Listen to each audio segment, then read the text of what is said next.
Baby ఈరోజు నీ birthday కదా, నీకోసం ఐఫోన్ తీసుకొచ్చా. Wow, thank you. ఇక్కడే ఉండు బేబీ, ఇప్పుడే వస్తా. సరే. వచ్చాడు వచ్చాడు వచ్చాడు వచ్చాడు. ఐఫోన్ అనుకుంటా కదా.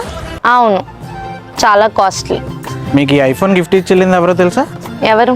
మా అన్నయ్య.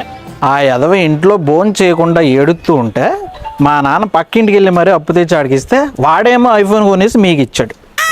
ఓహో, చాలా కష్టపడ్డాడు అయితే. నాకు ఇప్పుడు అర్థం ఉంది ఏంటంటే, మీకు ఇప్పుడు ఐఫోన్ కావాలనుకోండి, మీ అమ్మను మీ నాన్న అడగాలి కదా, మధ్యలో ఈ బాయ్ ఫ్రెండ్స్ ఎందుకు ఇబ్బంది పెట్టడం? ఇలాంటి చిన్న చిన్న ఇష్టాలు కూడా తీర్చలేకపోతే ఇంకా బాయ్ ఫ్రెండ్ ఎందుకండి చెప్పండి. ఇలాంటి చిన్న చిన్న కోరికల కోసం కూడా మా పేరెంట్స్ని ఎందుకండి ఇబ్బంది పెట్టడం?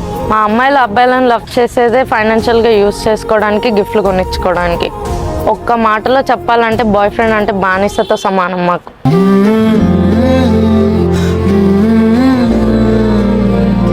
ఏం జనరేషన్ రా బాబు. చెయ్, ఎటువంటి సమాజంలో బతుకుతున్నాం మనం అసలు?